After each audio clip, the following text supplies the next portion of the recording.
गेले ते पक्षाचे प्रदेशाध्यक्ष जयंत पाटील साहेब, खरं तर विदर्भाचा स्वाभिमान आणि संघर्षाच्या काळात सुद्धा म्हणजे जसे तुम्ही पावसात भिजले, पावसाच्या पाण्याचं भ्याव कुणाला असतं, भीती कुणाला असते तर मातीच्या ढेकळांना असते, ती ढेकळे विरघळतात. सह्याद्रीच्या काळ्या कातळांना पाऊस छाताडावर झेलण्याची सवय असते आणि त्या पद्धतीने संकटाचा वादळ वारा जे छातीवर झेलतात ते अनिलजी देशमुख साहेब, माजी खासदार मधुकरराव कुकडे, माजी खासदार कुशालजी बोपचे, ज्यांनी आपल्याला मार्गदर्शन केले ते महबूबभाई शेख, सुनीलजी गव्हाणे, बजरंगजी परिहार, माजी मंत्री रमेशजी बांग, दिलीपजी पनकुळे, जानबाजी मस्के, वेदप्रकाशजी आर्य, पंडितरावजी कांबळे, दीनानाथजी पडोळे, रविकांतजी बोपचे, सौरभजी रोखडे, मंजुषाताई डोंगरवार, आपण सगळे मान्यवर, सगळे पत्रकार बांधव, मला पूर्ण कल्पना आहे काय उशीर झालाय, त्यामुळं शेवटी बोलत असताना काही मर्यादा असतात. पण खरं सांगतो, जेव्हा भंडारा गोंदियामध्ये येऊन बोलायचं होतं ना, तर लय साचलंय, लय बोललं पाहिजे. पण तुमचं मनापासून कौतुक करतो. कौतुक अशासाठी की एखाद्या सैन्यामध्ये जेव्हा लढाईची वेळ येते, लढाईची वेळ आल्यानंतर सेनापती फितूर होतो, पण सर्वसामान्य सैनिक जेव्हा उमेदीने विजिगीषू वृत्तीने लढतो तेव्हा तुमचा विजय नक्की असतो. हे भंडारा गोंदियामध्ये आल्यानंतर नक्की ठामपणे हे कळतं. कारण 2009 साली भंडारा गोंदियातल्या नेतृत्वाचा खरं तर लोकसभा निवडणुकीत पराभव झाला, ज्या नेतृत्वाचा अनेकांनी याच्या आधी उल्लेख केला. 2009 ला पराभव झाला, पण 2009 ला पराभव होत असताना बारामतीमध्ये आदरणीय शरदचंद्रजी पवार साहेब यांची कन्या खासदार सुप्रियाताई सुळे या विजयी झाल्या होत्या. सरकार युपीएचं आलं होतं. युपीएचं सरकार आल्यानंतर प्रत्येकाला असं वाटलं होतं की आदरणीय शरदचंद्रजी पवार साहेबांच्या हातात निर्णय होता आणि पवार साहेब कदाचित सुप्रियाताईंना केंद्रीय मंत्रिपदाची संधी देतील.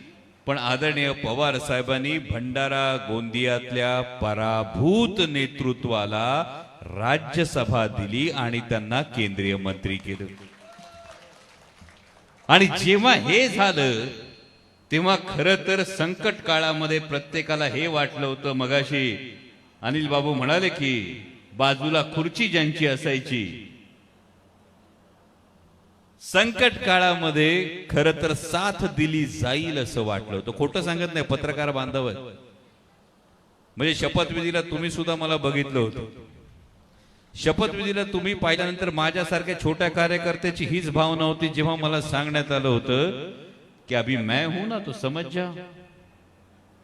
ही इतकं वातावरण ज्यांच्या बाबतीत होतं. सगळ्यात वाईट दुःख कसलं असलं ना तर ते अपेक्षा भंगाचं दुःख आहे असं म्हणतो. जर एखाद्याकडून अपेक्षा असेल आणि त्या माणसाने जर आपली अपेक्षा पूर्ण केली नाही, हे अपेक्षा भंगाचं दुःख सगळ्यात जास्त लागतं. आणि त्यामुळेच दुश्मनों से गिला नहीं, दुश्मनों से गिला नहीं जो सामने से सीने पे वार करते हैं, दुश्मनों से गिला नहीं जो सामने से सीने पे वार करते हैं, शिकवा तो उन आस्तीन के सांपों से है जो पीठ पर वार करके दिलों पे घाव देते हैं. फार मोठ्या नेत्यांविषयी मी फार काही बोलत नाही, फक्त माझ्यासारखा लहान कार्यकर्ता एवढंच म्हणतो, आपसे तो ये उम्मीद नहीं थी. म्हणजे आपसे तो ये उम्मीद नहीं थी हे जेव्हा वाक्य येतं तेव्हा तुमच्यापैकी प्रत्येक कार्यकर्त्याच्या खांद्यावरची जबाबदारी ही वाढते की ज्या भंडारा गोंदियाचं नाव आदरणीय शरदचंद्रजी पवार साहेबांच्या आशीर्वादाने, आदरणीय शरदचंद्रजी पवार साहेबांनी प्रत्येक वेळी ज्या भंडारा गोंदियाच्या नेतृत्वाला प्रत्येक वेळी आधार दिला, प्रत्येक वेळी मानाचं पान दिलं, त्या नेतृत्वानं आदरणीय पवार साहेबांकडे पाठ फिरवल्यानंतर भंडारा गोंदियाचं नाव राखण्याची जबाबदारी आणि आदरणीय पवार साहेबांना साथ देण्याची जबाबदारी हे तुमच्यापैकी प्रत्येकावर. ज्या काही कोणी भूमिका घेतल्या, का घेतल्या माहित नाही, पण आता एक नवीन सर्वे आलाय, तुम्ही पाहिला असेल. जे कोण गुलाबी जॅकेट घालून इकडे आले होते त्यांना 7 ते 11 जागा मिळतात. बोपचे साहेब 7 ते 11 जागा, आणि 7 ते 11 जागा मिळाल्यानंतर बंग साहेब अडचण ही झाली, गेले 40 निवडून येणार 7 ते 11 म्हटलं तर ऍव्हरेज पकडून 9, बाकीचे 31 जणांनी काय करायचं? त्यामुळे निवडून 9 येणार असतील तर बाकीच्या 31 जणांनी काय करायचं? आणि नेता तो असतो जो कार्यकर्त्याला हाताला धरून उभा करतो. नेता तो नसतो जो स्वतःची कातडी वाचवण्यासाठी बाकीच्या 31 जणांना खड्ड्यात घालतो. आता कातडी कुणाची वाचली ते बघा, केसेस कुणाच्या थांबल्या ते बघा, क्लीन चिट कुणाला मिळाली ते बघा. म्हणजे ठराविक नेत्यांच्या क्लीन चिट पायी 31 आमदारांचं भवितव्य आज धोक्यात आलंय. आणि त्यामुळे शिवस्वराज्य यात्रा जवळपास ही 38वी 40वा मतदारसंघ असेल. 40 मतदारसंघातून जाऊन आल्यानंतर ही ठाम भावना आहे, महाविकास आघाडीचं सरकार येणार, ही काळ्या दगडावरची रेघ. कारण सगळ्यात मोठी अडचण बघा, आता भंडारा गोंदिया विषयी बोलू. विमानतळ झालं, विमानाचा पत्ता नाही. खरं आहे का खोटं मला सांगा भाऊ? म्हणजे विमानतळ आलं पण विमानाचा पत्ता नाही. भेल मध्ये नेमका काय खेळ आहे अजून कोणाला ठाऊक नाही. तर भेल सारखा जो BHEL चा जो प्रोजेक्ट येणार होता, हा भंडारा गोंदियाच्या युवकांच्या आयुष्यामध्ये फार मोठी क्रांती घडवणारा प्रकल्प झाला असता. पण भेल मध्ये नेमका खेळ काय झाला? म्हणजे काही लोकांनी भूमिका घेत असताना केवळ स्वतःची ईडीची नोटीस जाण्यासाठी भूमिका घेतली, की भंडारा गोंदियातल्या युवकांच्या नशिबी भेलचा रोजगार यावा म्हणून भूमिका घेतली, हेच अजून भंडारा गोंदियातल्या युवकाला कळलं. गोसी खुर्द पूर्ण झाला असेल आता बहुतेक, झाला पाहिजे ना राव. अरे विकासासाठी इकडून तिकडं उडी मारली म्हटल्यानंतर गोसी खुर्दला तर निधी यायला पाहिजे होता. मग गेले कशासाठी? नक्की भेलसाठी गेले, गोंदियात विमान यावं म्हणून गेले?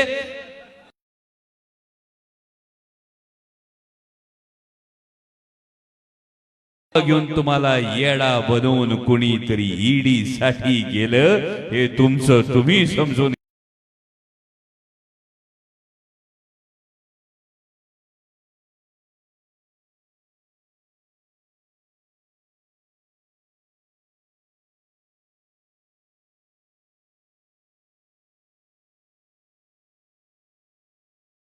म्हणजे जेव्हा देशामध्ये बाईला फक्त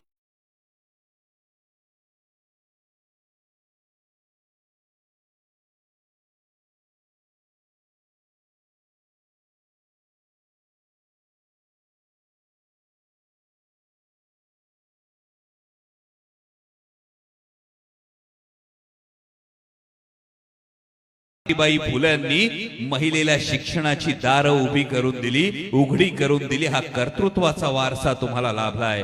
आणि याच महाराष्ट्रातल्या पुण्यश्लोक अहिल्याबाई होळकरांचा नेतृत्वाचा वारसा तुम्हाला लाभलाय. त्यामुळे मातृत्व, नेतृत्व आणि कर्तृत्व असा वारसा असलेल्या महाराष्ट्राच्या रणरागिणीला, महाराष्ट्राच्या वाघिणीला, जिला स्वतःचं कर्तृत्व स्वतःच्या मनगटाच्या जीवावर उभं करता येतं, जर कुटुंबावर संकट आलं तर ती पदर खोसते, ती रणरागिणी होते, ती दामिनी होते, ती सौदामिनी होते. तिचं भवितव्य जर 1500 रुपयात विकत घेतलं जाईल असं कोणाला वाटत असेल तर त्याच्या इतकं दिवा स्वप्न दुसरं कुठलं नसेल. क्योंकि देखो चाय पे शुरू हुई थी सरकार, गाय पर अटक गई. चाय पर शुरू हुई थी सरकार, गाय पर आकर अटक गई. बात तो हुई थी 15 लाख की, 1500 में कैसे सिमट गई. चाय पर शुरू हुई सरकार, गाय पर आकर अटक गई. बात तो हुई थी 15 लाख की. बरोबर का नहीं? बात तो हुई थी 15 लाख की, 1500 में कैसे सिमट गई. इसलिए भाई, दादा, भाऊ 3 वेगवेगळे पोस्टर लागतात का नाही? भाईंचा लागतो त्याच्यावर वेगळं नाव येतं, दादांचा लागतो त्याच्यावर वेगळं नाव येतं, विदर्भात भाऊचा लागतो त्याच्यावर वेगळं नाव येतं योजनेचं. इसलिए भाई दादा भाऊ ये गुलाबी धूल हमारी आंखों में न झोंके. भाई दादा भाऊ ये गुलाबी धूल हमारी आंखों में न झोंके. आपको गद्दारी के लिए 50 खोके और लाडली बहना सिर्फ 1500 में ओके. कारण हे तुमचं भवितव्य आहे. कोणी खिशातून पैसे देत नाही. परवा एक जाहिरात आली, माझे पत्रकार बांधव बसले समोर. खर तर महाराष्ट्राच्या पुरोगामित्वाला काळीमा फासणारी एक जाहिरात आहे. या जाहिरातीला महाराष्ट्रातल्या प्रत्येकाचं रक्त सळसळलं पाहिजे. एक मी जाहिरात पाहिली, कोणीतरी दरवाजा उघडतं, बाप मुलीला विचारतो नवीन कपडे कुठून आले, मुलगी सांगती दादांनी दिले. बायको सांगते FD ला पैसे दादांनी दिले. अरे पोरग जन्माला येतं ना, पोराला जेव्हा पहिलं वॅक्सिन देतो त्या वॅक्सिन पासून माणूस मरतो ना, त्याच्या तिरडीवर टाकणाऱ्या कपड्यापर्यंत प्रत्येक गोष्टीत जीएसटी घेतात. चपलेवर सुद्धा 12% जीएसटी भरतो तुम्ही. आम्ही स्लीपर घालतो ना पायात, स्लीपर त्याच्यावर पण. आणि तिरडीवर टाकणाऱ्या कपड्यामध्ये सुद्धा जीएसटी घेतो. कोणी खिशातून देत नाही, आमच्याच खिशातलं काढून आम्हालाच परत देत आहे. आणि निर्लज्जपणे सांगताय यांनी दिले त्यांनी दिले. जर खिशातून कोणी नेता देत असेल ना तर लखला बसो खिशातून द्या. पण या पद्धतीने जनतेला ओरबाडून जनतेच्या खिशातून पैसे काढून जर निर्लज्जपणे आपण जाहिरात करणार असाल की पैसे कुठल्या तरी नेत्यांनी दिले, तर मला वाटतं महाराष्ट्रातील जनता जागा दाखवल्याशिवाय राहणार नाही. ही काळ्या दगडावरची रेघ. मगाशी अनिल बाबूंनी सांगितलं त्या महाराष्ट्राच्या राजकारणाची आपण परिस्थिती बघितली. मगाशी जेव्हा बोपचे साहेब बोलत होते मी खरं मनापासून ऐकत होतो. म्हणजे तुमच्या मनातलं जे शल्य होतं, पार्टी विथ डिफरन्स म्हणून ज्या भारतीय जनता पक्षाचा प्रवास खरं तर महाराष्ट्रात सुरू झाला होता, दुर्दैवानं महाराष्ट्रातलं हे राजकारण नासवण्याचं पाप जर कुणाच्या माथी जात असेल तर हे याच पक्षाच्या काही नेत्यांच्या माथी जातं. हे दुर्दैवी सत्य आज महाराष्ट्रात. कारण महाराजांच्या काळात जसे गुलामांचे बाजार होते, या गुलामांच्या बाजारामध्ये माणसं विकली जात होती, गुलाम विकले जात होते. ज्या महाराजांनी छत्रपती शिवाजी महाराजांनी गुलामांच्या बाजारावर बंदी घातली होती, छत्रपती संभाजी महाराजांनी गुलामांच्या बाजारावर बंदी घातली होती, त्याच छत्रपती शिवाजी महाराजांच्या महाराष्ट्रात कधीतरी आमदार आणि मंत्री विकले जातील असं कुणाला वाटलं नव्हतं. आठवतंय ना 50 खोके सुरुवात कोणी केली? सुरुवात कोणी केली? हे वेगळं मला वाटलं होतं. तुम्ही म्हणाल कमळातले बोके, तुम्ही तर डायरेक्ट नाव घ्यायले राहो. पण ही जी सुरुवात झाली, शेतकऱ्याची लेकरं आंब्याची आढी लावतो, आंब्याची आढी लावल्यानंतर आढीतला जर आंबा नासला तर आम्ही आढी फेकून देत नाही, आम्ही नासका आंबा बाजूला काढतो. ती वेळ आली या विधानसभा निवडणुकीत. हे महाराष्ट्राचं राजकारण ज्यांनी नासवलंय ही प्रवृत्ती बाजूला करण्याची. परवा सिंधुदुर्गामध्ये दुर्दैवी घटना घडली. छत्रपती शिवाजी महाराजांचा पुतळा कोसळला. आपण सगळ्यांनी पाहिलं. ही बातमी पाहिल्यानंतर काही पत्रकारांनी मला विचारलं की छत्रपती शिवाजी महाराजांचा पुतळा कोसळला, त्याविषयी तुम्हाला काय वाटलं? मी म्हटलं खरोखर मनापासून दुःख झालं की भ्रष्टाचार कशात करायचा याचं सुद्धा सत्ताधाऱ्यांना भान राहिलं नाही. आणि म्हणून केवळ पुतळा कोसळला नाही, महाराजांनी शाप दिलाय हा की या महाराष्ट्रामध्ये आता महायुतीच्या घटक पक्षांना शासन करते म्हणून जागा नाही. कारण एक गोष्ट कायम लक्षात ठेवा, एखादी मोहीम फसायची, मोहीम फसली, सरदारांना चूक सांगितली, महाराज चुकीला माफी द्यायचे. पण महाराजांनी कधी गद्दारीला माफी दिली नाही. आणि महाराष्ट्राशी ज्यांनी गद्दारी केली त्यांना आता माफी नाही. ही काळ्या दगडावरची रेघ. आणि म्हणून मगाशी जेव्हा गुड्डू भैया बोलत होते तेव्हा मनापासून आनंद वाटला. कारण या प्रकारच्या नेतृत्वांची खरं तर महाराष्ट्राच्या राजकारणाला आता गरज आहे. जिनकी आंखों में सपने हो, जज्बातों में जुनून हो और दिल में आग हो.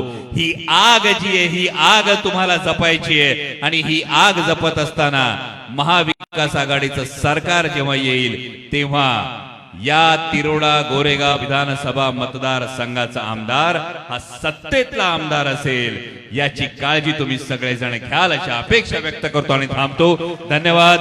जय शिवराय.